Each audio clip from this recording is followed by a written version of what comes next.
Chasing new.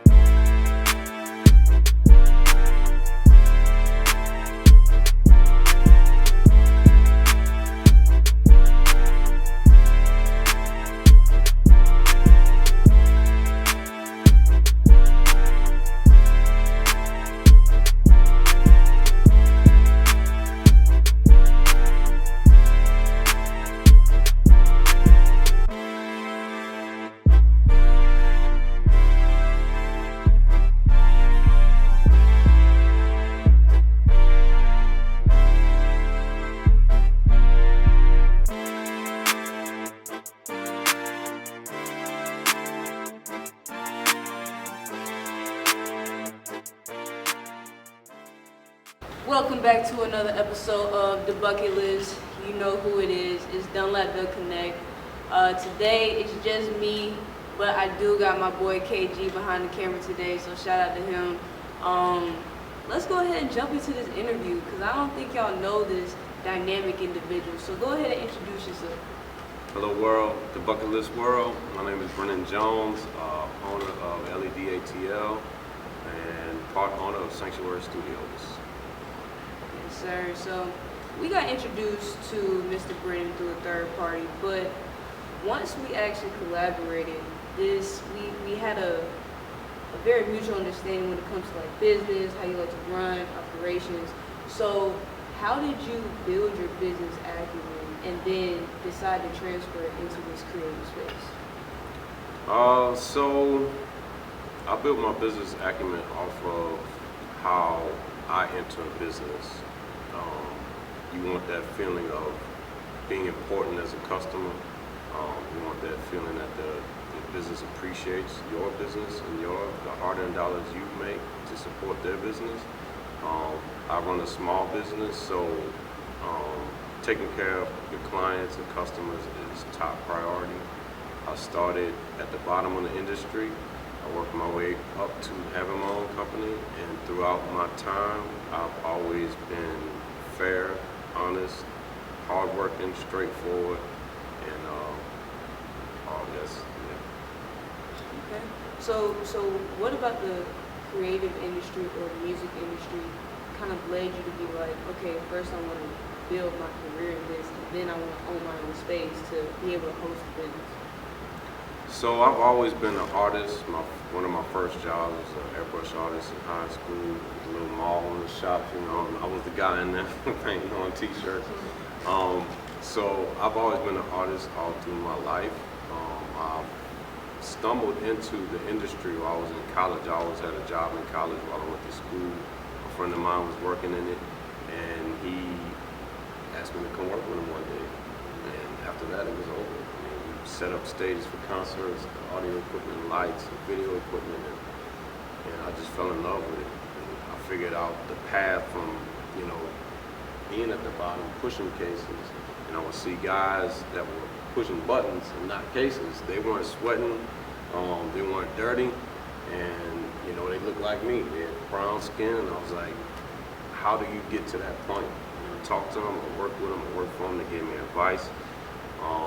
And I grinded, and I did everything in my power to make sure that I would elevate myself year after year after year. And eventually it led to me owning my own company. So speaking about your company, it's LED Atlanta, and what I remember most when we utilized the space was that big projection, kind of like what we see, right now behind us. Right. And right.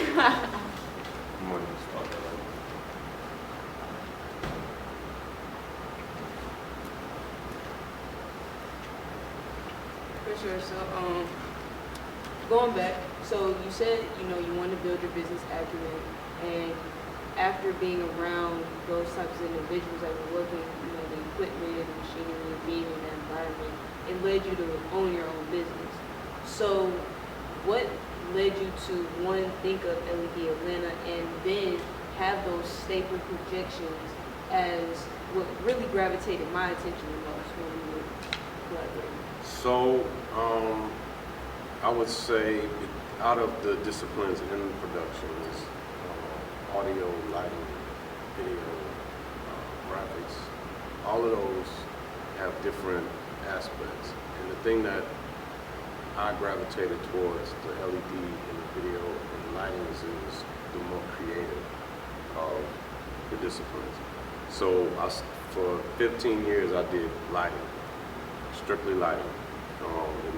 And in that you're able to create the stage, how it looks, and the changes in the moods between songs and light up the whole space. So that's what led me into lighting, was the whole artistic aspect of it. Then I just got bored. It was the same thing year after year after year after year, and I just got bored. I was like, I just want to go a different direction. And at the time, LED was just starting to take off. So you would see these screens at concerts all the time. And back then it was a lot less clear, like the resolution on the walls was bad. But that's kind of when I got started. And then in that, you're also setting the tone for the stage. So once you put the graphics up, and then once you manipulate graphics, you start to build what this show really looks like. So,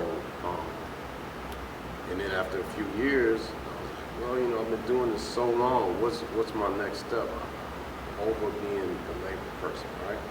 So,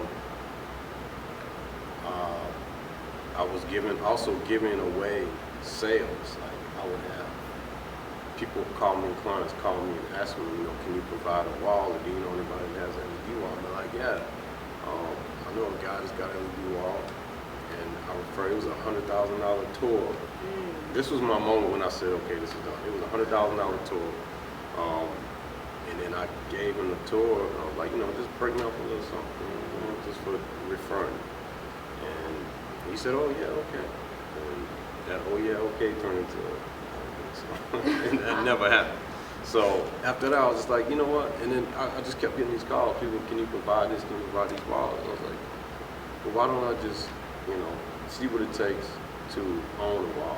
I did the research, went to trade shows to learn more about it, find different manufacturers, and I found a manufacturer I wanted, and then I got the money together from bank loans, and I made it happen.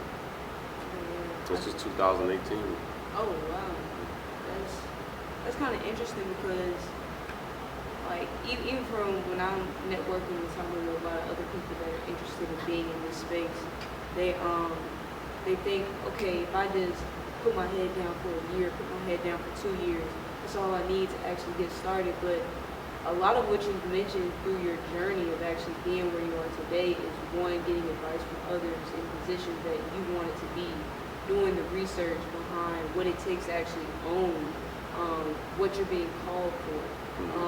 So my question is, how instrumental was that for you to have that advice and starting to realize that people are calling you, and to know that if people are calling me, well, if I do the appropriate research and add in all my experience to actually own this material or this item that's very high in demand, what can you speak about the actual journey to stay disciplined and then actually translate everything you've been into owning what you do now?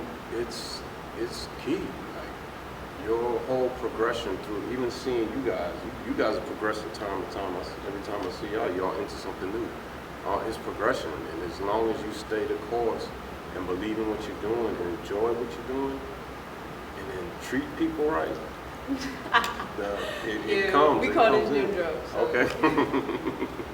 Let me sprinkle a little bit. Yeah. Yeah, so I mean, that's what it is. If you believe in something, you believe in yourself, you believe in your quality of product, then you just take those necessary steps to do what you know you need to do to get to where you need to be. Yeah, you giving them straight facts. Like, we honestly talk about that a lot on the show, like believing in yourself, having faith, and like enjoying what you do. And I think you kind of encapsulated that very nicely. So you're here now in a new space.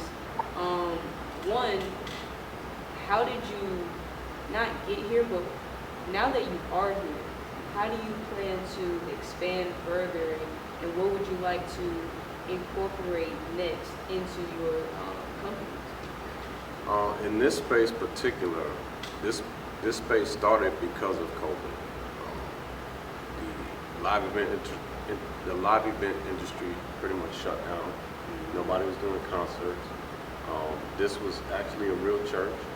It still does church on Sundays. It was white, it had chandeliers, a pulpit, a baptismal thing back there, and you know, it had a congregation. But you know, all of that ended. COVID, people stopped coming in, so we took it. It's my partner who owns the church, him and his dad. And I got two other partners that they've been partners for a long time. I'm a new guy on the block. But we've all worked around each other in some capacity. So we had all this equipment, and there was a need for virtual productions. You know, people weren't doing in-person events, but they were looking for a way to do events. So virtual became the new way to go. So we set this up, we blacked it out, brought in our equipment, and we've been pretty much rolling ever since. Yeah, this space is dope. Like, y'all can't get the full scope of this venue, but when I say I can see like dynamic events happening here with people coming in and like truly enjoying themselves with quality sounds and lights. So with that being said, we were just talking about an event that's coming up. So what events do you like to host and be a part of, and why? I love hosting live music events. I love hosting events where there's creativity is uncapped. I love hosting events where people come to get a sense of enjoyment and then leave with something. I love it at the end of a show when people are looking for what else is there, what are you doing next, and you know, buying up all the merch. That tells me that every step we took, everything we did up to get through the show to that point was a success. Yeah, for sure. I think we can kind of relate to that because we've done some events. We like, all right, we don't know how this is gonna go, but when we actually see the people come through and actually see their excitement, we like, we did this for a reason. And that's when we first met, and y'all had the event at my warehouse. Like, I was so proud of y'all. Like, I was very impressed. I mean, not only the organized, there was no chaos, there was no, you know, nobody was, it felt like, you know, it felt like you guys really knew what you were doing. I saw the interaction between you all as a team, and I thought it was very professional. And I'm excited to see where y'all go from here on out. Man, we appreciate that. So, I think one thing about when we came to your warehouse, it was one of our teams, like, first time like doing our bucket list. And we said, like, we want to have a venue where we can interact throughout the night and have it to where people can just be themselves and just let the night take it where it goes. So the fact that you gave us that feedback is really appreciative. We was like, man, we gotta make sure we got everything in order. Make sure people don't mess this up. Like, we gotta, you know how this man respect his space, we respect it too. Like, let's come on, man. That's why I F-switch y'all. Y'all did a great job, man. I was honored to have y'all in my space. We're honored to have you on the show because I know we've been trying to do this for a minute, but one thing I was thinking, I was like, it's just that divine timing again. Like, now we see you in your new space and we can bring attention to what you all are doing here. So it's a great time to be here and to have this interaction. It's reciprocal, whatever y'all need, man. You know, I know how y'all get down, and it's along the same wave that I'm on. So whatever y'all need, man, I'm here. For sure. So with that being said, kind of more so looking towards the future, where do you see LED Atlanta and Sanctuary Studios expanding to? So we've been talking, we've got plans to expand on this property. We're gathering all the information we need right now, banks and lawyers and all that. And we've actually, this property that Taylor is a partner that owns the space, it actually sits on a little less than 3 acres. So there's a huge grassy area on this side where we would like to build a larger studio taller, seeing these black box. People just come in and film and turn this space into like the beat studio. We have spaces for artists to come in and rehearse, practice, fine-tune their skills, film, concert, production video. Same thing we do on a larger scale. Oh, sure. Well, shit, I'm glad you said that. I got some artists I might have to bring your way. Oh man, we here. We here. For sure, for sure. Okay. So one of my last questions before we transition to bucket list questions. What's some advice you would give someone that's interested in not just being in the creative space, but doing what you do, being in the event production and venue department of the industry? So what's some advice you would give to somebody up and coming? Treat yourself as a business, number one. Show up not on time, show up early. I make it a habit of trying to get there before the people that hire me, so they're not looking for me. And what I've noticed that if you're 1 minute, 2 minutes, 5 minutes late, they're already looking for you. And anything that happens beyond that point is you've already got a stigma attached to you. So showing up early, some things can be forgiven just because they know you're responsible enough to get there on time. So that's number one. Number two is work every day like it's your first day. Every day, go hard, like go hard. I study and I watch a lot of documentaries on the greats and how much time they put in perfecting their craft, and how dedicated they are, how late hours they work, and just how intense they are at what they do. And that's why they have documentaries about these greats, because they don't take the time to not believe in themselves. Right. Fear doesn't exist. Yeah. It can't happen. Fear will stop you in your tracks. Yeah. Another thing is treat people well. Everybody. You never know when you're gonna run into that person again. And they could be in a position where they could elevate you. But because you didn't, you might miss out on an opportunity. So even if they treat you bad one day, you might see them, they could be your best friend. My best friend is somebody that I met and I couldn't stand the first time. I couldn't stand it for a long time. But today we are best friends. Our sons are best friends. Yeah. So That's the same story with me and my best friend. Oh yeah? Yeah. It's She crazy. did not like me at first. What? And even my male best friend, I didn't like him at first. Wow, that's how it goes, man. So that's why I say that, because you never know, man. Like, and then you run into somebody on the street, and you might have needed help, and they might have needed help, but it's just, and then once you walk in that light, then you don't have to look over your shoulder. You don't have to worry about, certain things. You can walk high and proud. I think that was kind of a testament to the kind of thing I try to implement in my own life. Because, like you said, every interaction you never know. So I at least try to, put my best foot forward and then allow that relationship to work, of course, but still be, forgiving in the future. Right. So yeah, I'm gonna definitely take some tidbits off of that. So I hope y'all was listening. So now we are in the last 10 minutes of the show, so y'all know what time it is. It is time for the bucket list questions. Today, our questions are going, hopefully they stump you just a little bit, make you think.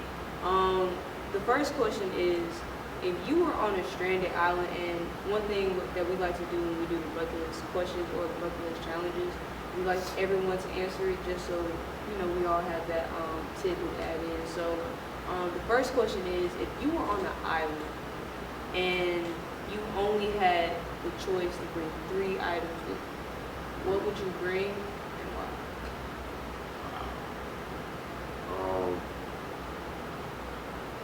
I'll bring, that's a good question.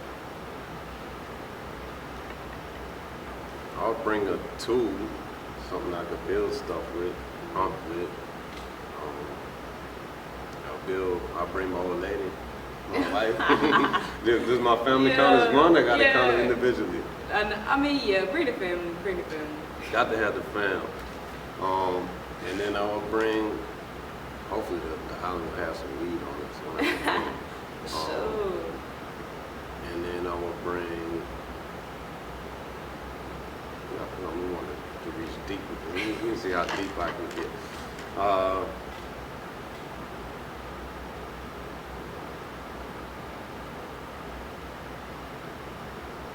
think I want to bring a yacht, but I can leave when I want to. And come back.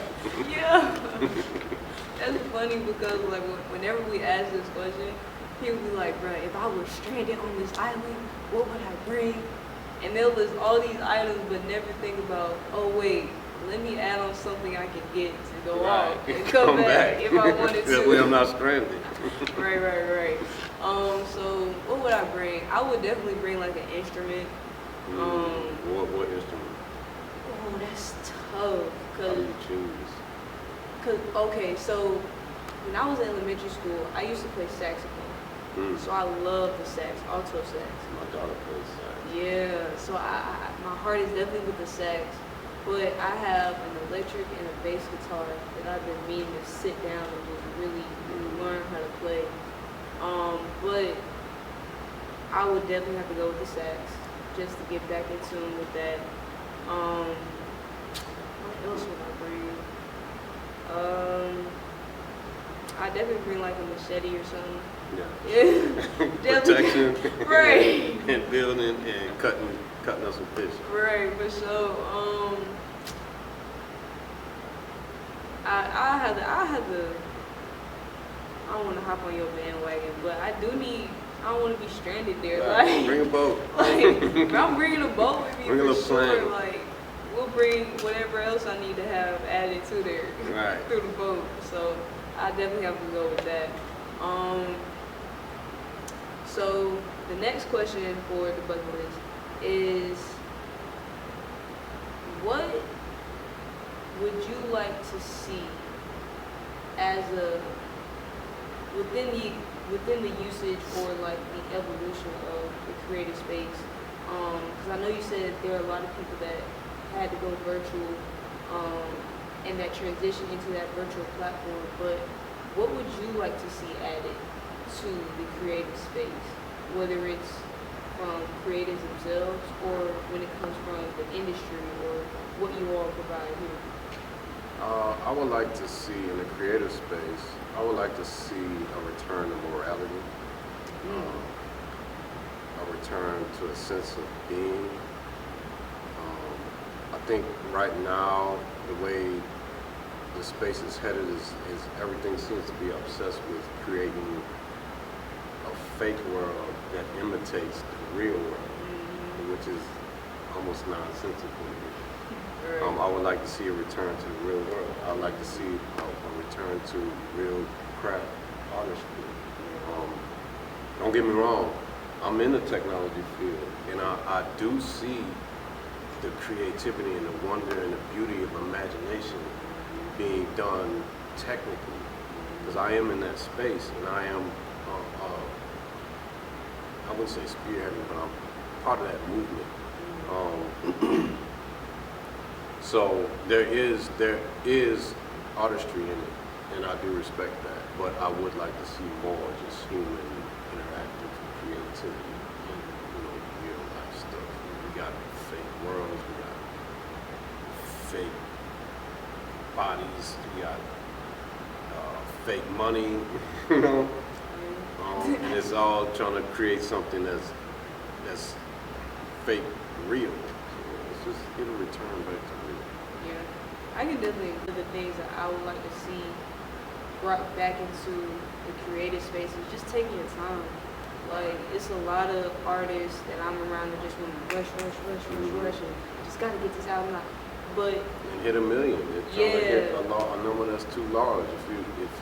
My sister was an artist who was dope. It was artist, the show we got here on to the 11th.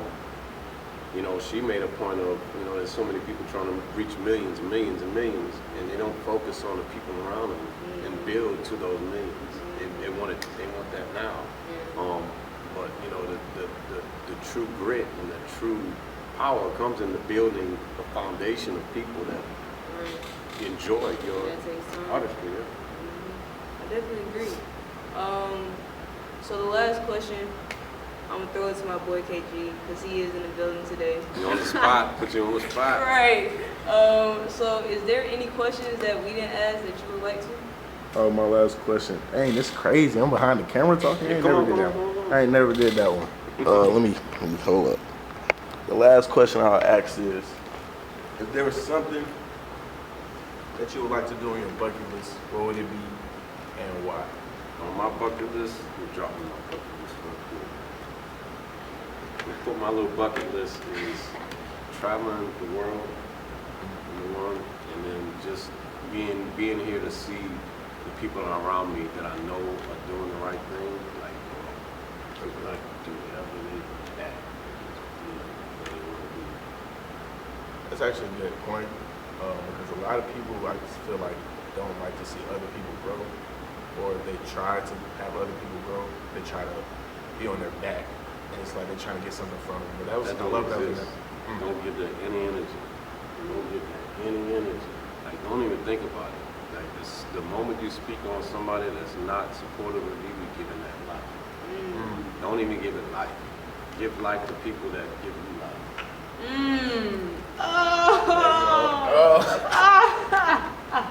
Yo. So with that being said, we live with Mr. Brennan with LED Sanctuary Studios. Thank We you for really having me. appreciate you. Man, y'all stay tuned. We got more bangers coming. Season 3 on the way. Let's go. We out. Before we out though, where can they find your social media, your website, and your phone number? Yeah, you gotta get them in contact. We was definitely gonna drop that all in the description. Website, LED ATL, led-atl.com. Instagram, LED_ATL. Okay. Y'all heard it. Description down below. Follow, like, and enjoy. Subscribe. We out.